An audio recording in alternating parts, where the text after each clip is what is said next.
c'est pas le compromis de Luanda, autre chose. Si ça ne va pas dans le sens de ramener la paix au Congo, de donner le droit aux Congolais, hein, vous voyez, nous reconnaître nos droits sur notre propre terre, nous n'accepterons pas ça. Ça leur appartient eux, ça n'appartient pas au peuple. Et personne, encore personne, ne s'arrogera le droit de pouvoir cracher sur nous pour la énième fois. Jamais nous n'accepterons pas ça.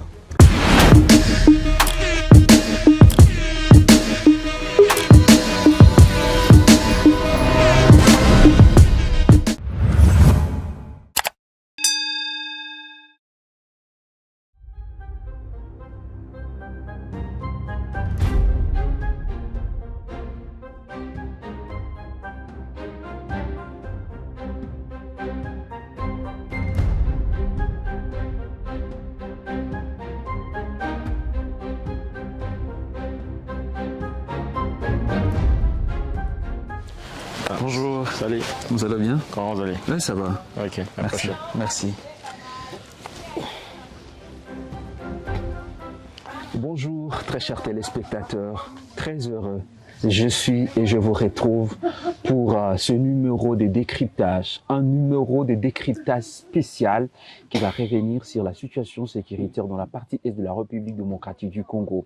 Et pour parler de cette situation, pour parler de la situation sécuritaire dans la partie du Congo, nous allons recevoir l'un des grands hommes qui marque valablement cette histoire et qui est dans l'action, impliqué dans l'action.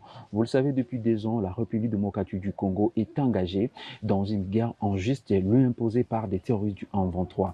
Et nous avons parmi ceux-là qui militent jour et nuit, Monsieur Héritier Ndangué. Je l'appelle monsieur, mais c'est vrai, il a plusieurs casquettes, mais je me l'appelais ainsi. Il a accepté de répondre à nos questions et c'est dans ce sens-là que nous allons juste lui dire bonjour, Monsieur Héritier.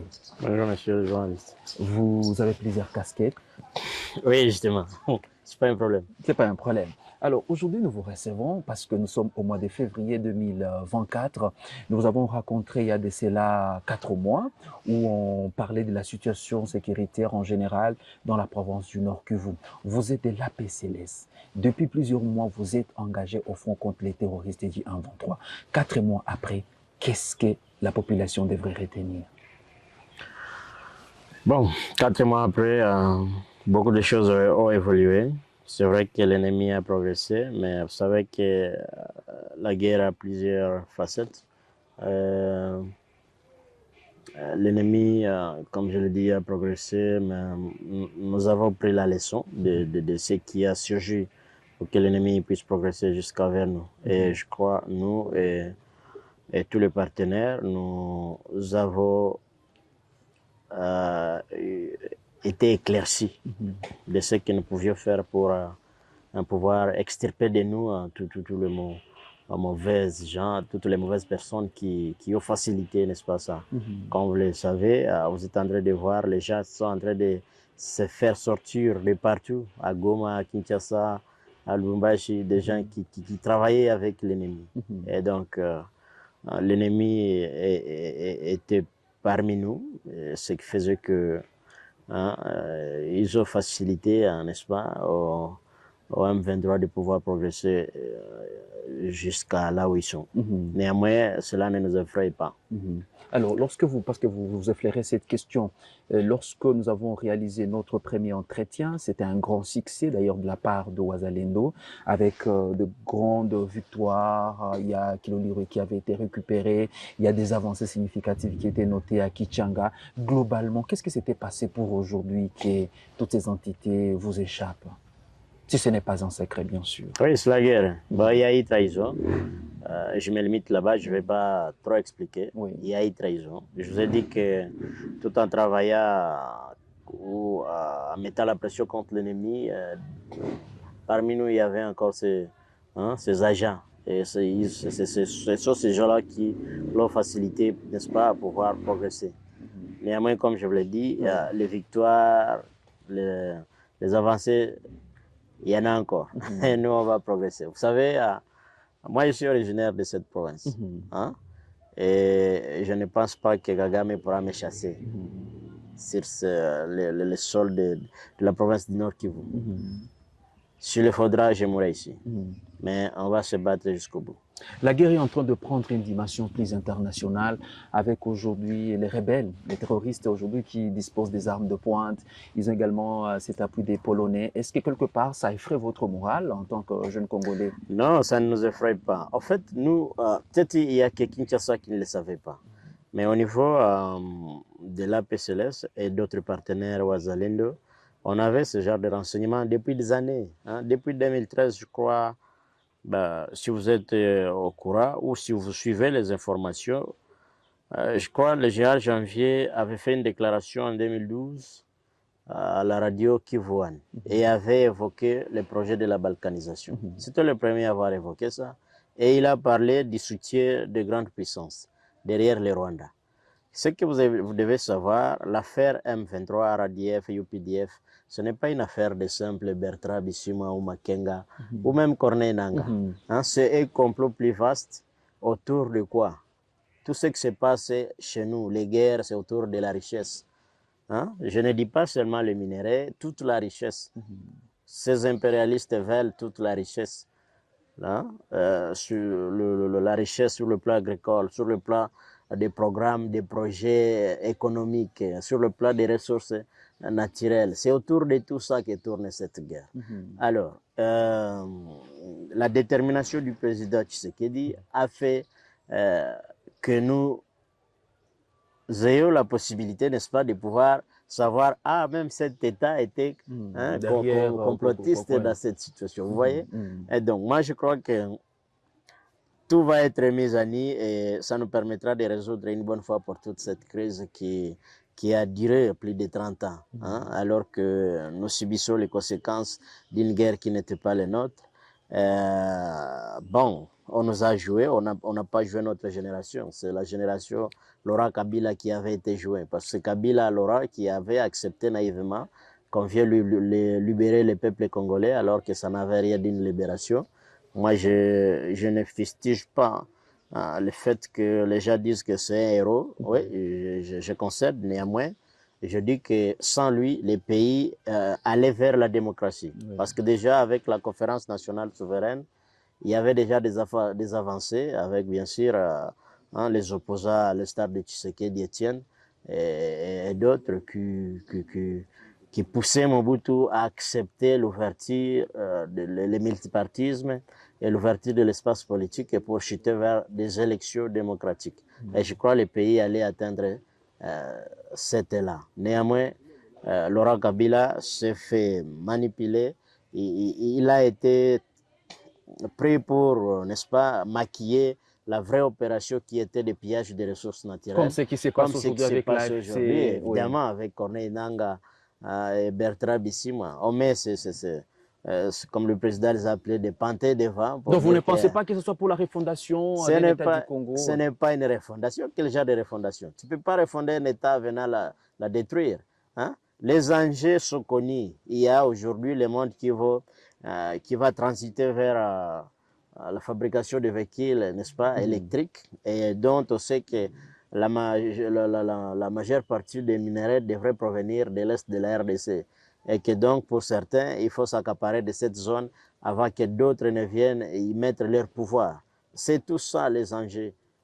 Et c'est pourquoi d'ailleurs, je voudrais citer, beaucoup de pays, beaucoup de sociétés multinationales investissent ou vont investir dans les projets de Kagame pour terroriser l'Est en fait de piller, n'est-ce pas, de la richesse. Donc vous ne croyez pas que cette crise actuelle dans la partie est de la RDC, ce que nous sommes en train de vivre dans le Rutshuru, les Masisi, les Nyiragongo, ce n'est pas une crise inter-congolaise?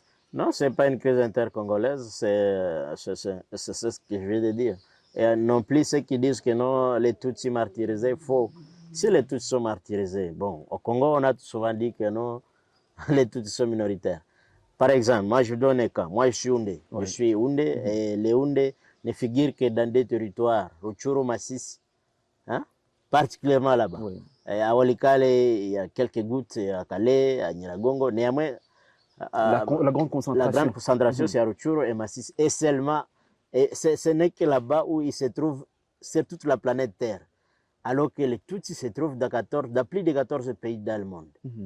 et on va dire qu'ils sont minoritaires, pourquoi nous, les Nations Unies, ne peuvent pas nous protéger? D'ailleurs, les Houndés sont un peu sur les Rutshuru et les Massisé. Il y a d'autres petites tribus, les Nyanga, hein, qui ne se retrouvent que sur Walikale. Où est-ce qu'ils se trouvent encore? En dehors de Walikale. Et pourquoi les Nations Unies ne les protègent pas contre les agressions répétitives de Kagame? Quand Kagame envoie les troupes, ils disent que non, ils viennent tuer, n'est-ce pas?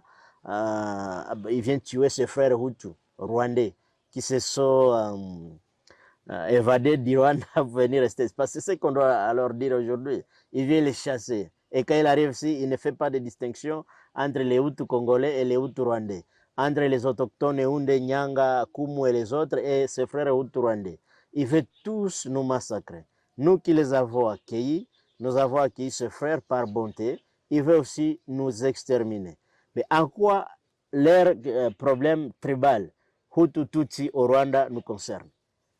Ainsi, ça ne devrait que se limiter là-bas chez eux. Parce que les Tutsis et les Hutus, au Congo, ils vivaient encore en harmonie. Oui. C'est Kagame qui a instrumentalisé ça. Hein?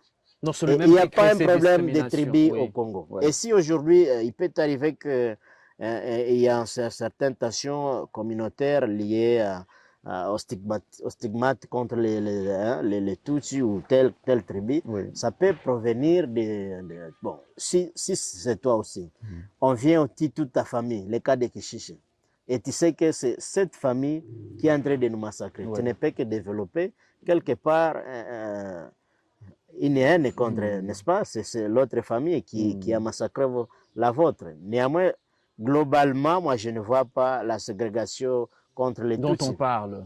Les Tutsis sont mieux représentés dans toutes les institutions en République démocratique du Congo que toutes les autres tribus.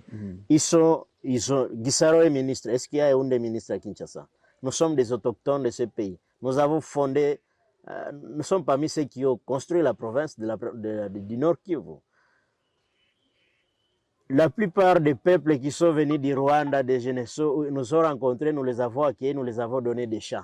Hein? Aujourd'hui, ils veulent nous massacrer, nous exterminer, faire en sorte que nous n'existions plus, comme des pygmées, des Amérindiens dans l'Amérique. Non, ça ne doit pas passer de cette façon. Alors, ça, c'est une très belle question d'histoire, mais nous allons quand même revenir à l'actualité. Parce que ça, c'est vraiment une question très sensible. Ça, en tout cas, je vous préviens, mais bon, quand même, les gens ont besoin de comprendre ça. Ah ouais. Ça fait, bon, bien sûr, au-delà des 4 mois que vous étiez à Kilolirwe, mais ça fait quand même plus de 2 ans, presque 2 ans que vous êtes engagé contre le 1-23. Mais l'on sent quand même qu'il y a une certaine fatigue dans vos hommes. Travailler gratuitement. Et aujourd'hui, récemment, il y a eu un problème entre vous, le Wazalendo, et les forces armées de la République démocratique du Congo au niveau des lacs verts.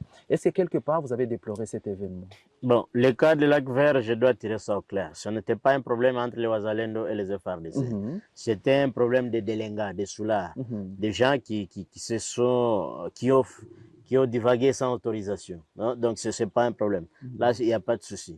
Alors, s'agissant de ce que vous dites, de Kilolirwe jusqu'à là où nous sommes, qu'il y a une fatigue, non, il n'y a pas une fatigue. Nous ne nous battons pas pour un salaire. Hein, vous attendez. Notre salaire sera la libération totale des zones occupées par l'ennemi, les RDF et les UPDF. Et donc, comme je peux vous le dire, s'agissant particulièrement du général Janvier Bungo Karaire, il a plus de 25 ans en train de combattre l'hégémonie de Kagame, ici à l'intérieur. Il n'a jamais attendu que quelqu'un lui paye. À maintes reprises, je crois, vous êtes au courant ou vous n'êtes pas au courant, Kabila a envoyé des délégations, je crois la CIRGL même a envoyé des délégations, tous les généraux de la CIRGL, les chefs d'état-major général ont été là, lui ont donné l'argent, hein, pour quitter là, lui doter de maisons à Kampala, je ne sais pas dans quel pays de la sous-région. Il a refusé ça. Donc, le but n'est pas de gagner l'argent, de gagner le salaire. Le but, c'est d'obtenir la paix, la libération de notre pays. C'est ça ce qui nous motive. Très important. Vous avez également demandé pendant une période le départ des troupes de l'EAC, quelque chose qui a été acté. Mais après le départ des troupes de l'EAC, nous avons également la SADC. La confiance des maires ou carrément c'est une lutte qui est en train de pointer à l'horizon? Bon, vous savez que les missions diffèrent. Pour l'EAC, la RDC a gratuitement perdu l'argent dedans, sa contribution. Vous voyez, on avait joué, en fait, nous n'avons pas, nos agents spéciaux de renseignement n'avaient pas bien joué leur rôle. Hein, avant de permettre au président de signer l'entrée de ces troupes kenyanes ou de l'EAC, il devrait d'abord beaucoup se renseigner sur exactement leur mission qu'ils devraient venir faire. Vous voyez, même le président aurait été versé en disant que non, les troupes ougandaises, kenyanes et ougandaises vont entrer par Bunagana et en train de frapper les M23. Curieusement, quand ils entrent, ils ont changé de discours et ils sont devenus amis. En partant, ils ont laissé de la logistique. Les hommes qui étaient partis, comme de l'EAC, ils sont revenus comme des M23, aller sur l'axe Mweso, sur l'axe Ruchu, ou la Katsiru, vous voyez, Katsiru, Kichanga, la partie des Mubu, ce sont des Ougandais, les UPDF, les troupes de l'armée ougandaise. Donc vous aviez raison. Ils étaient dans l'EAC, aujourd'hui ils sont revenus comme des M23. Mais pourquoi ça? Nous avions raison de dire qu'ils devraient partir, parce qu'ils étaient là en train de soutenir le M23. C'est eux qui amenaient la logistique pour le M23. C'est eux qui devraient sécuriser le M23 dans une partie pour qu'il progresse, pour qu'ils grandissent, l'État qui ait le moyen de conquérir d'autres territoires. Et c'est chose faite. Et de là, ils ont encore conquis d'autres territoires. Les États-Unis, toujours leurs partenaires. Ils ont appelé à SSLF. Ouais, ils appellent SSLF qui n'a jamais été respecté. Ils ont dit que les troupes rwandaises devraient se retirer. Au lieu de se retirer, ils se sont renforcés. Même la France a demandé aussi ça. Ils se sont renforcés et rien n'a été fait. Et ça Ni vous, les États-Unis, mais ça nous ronge. On peut supposer que même les États-Unis étaient complices. Ils voulaient relaxer le M23, les permettre de déployer alors tous ces systèmes que vous avez évoqués, les systèmes radar anti-aériens, des missiles, des mortiers SA-7, des mortiers à guidage JPRS qui peuvent descendre des avions de ligne, des drones. Tout ça, les M23 avaient le pouvoir de tirer ça où? Que ce soit Nanga. Est-ce que Nanga a l'argent pour acheter des systèmes radars anti-aériens? Non, Nanga n'en a pas, même le Rwanda. Tout ce que nous voyons sur terrain, les chars de combat, tout ce que je viens de vous citer, le Rwanda n'a pas la capacité d'acheter ça. Donc ce sont ces partenaires que nous supposons être complices. D'ailleurs, ceux qui ont demandé le cessez-le-feu, qui sont en train de nous martyriser depuis des années. Alors, pour terminer, parce qu'en tout cas, l'État est en train de nous filer là. On a beaucoup de choses à parler, on a beaucoup d'informations à... Récemment, vous avez rencontré les chefs de l'État. Les photos ont circulé sur Internet et tout le monde s'attendait à la question d'escarmouche, mais les chefs de l'État privilégient les mécanismes de Luanda pour la résolution de conflits. En tant que volontaire dans cette guerre, est-ce que vous pensez que cette méthode est la bonne? Oui, bon, je ne sais pas récemment que j'ai rencontré ou avoir rencontré le chef de l'État. C'est il y a trop longtemps. La photo a circulé avec, je crois, un retard d'une année. Ah voilà, ça c'est une très belle précision. On l'avait rencontré il y a longtemps. Alors, s'agissant du processus de Luanda, je crois que c'est ce que le président a toujours privilégié parce que il a toujours respecté ce que le président de la sous-région et d'autres partenaires ont toujours demandé. Le cantonnement des M23 sur le sol congolais, à Rumangabo, il avait accepté. Les reconductions vers, je crois, Kindu, il a accepté, mais les M23 n'ont jamais accepté ça. Tout ce que ces gens, bon, il y a plusieurs dans la sous-région. Ils avancent. Vous vous souvenez comment le Rwanda où le FPR est arrivé à abattre Biarimana. Avant ça, il y a eu ce genre de négociations, de cessez-le-feu. C'est des jeux tactiques dans la guerre. On relaxe leurs troupes, on réarme, on réattaque. Les cessez-le-feu ont commencé de Bunagana, Nyesisi, Tongo, arrivé jusqu'à Kichanga, cessez-le-feu. Arrivé à Kiloliro, cessez-le-feu. C'est comme ça que nous, ils nous devancent. Et lorsqu'il faut le cessez-le-feu, les Rwandais et leurs partenaires arment leurs troupes sur terrain. Pendant que chez nous, le gouvernement congolais croise les bras. Et tous nos commandants observent les troupes traverser Kibumba, Kalengera, Tongo jusqu'à profondeur. Les munitions arment ça, le tendre même des embuscades. C'est louche. Et ils veulent que, ils pensent qu'ils peuvent combattre l'ennemi étant en profondeur pendant qu'ils savent là où ils passent. Mais c'est pas cool. Lorsque les gens vous suivent sur Kivu Morning Post, ils ont besoin d'un message d'espoir. Je sais pas, qu'est-ce que vous enverrez à toutes ces personnes qui se retrouvent dans les camps et celles-là qui vous suivent à travers le monde? Moi, j'ai toujours dit à notre population qui souffre dans des cas déplacés, moi aussi, je souffre, je ne suis pas chez moi. Je Les leur dis compatriotes. d'Andire, soyez un peu téméraires parce que nous voulons trouver une solution durable d'accepter que des étrangers puissent venir régner sur nous.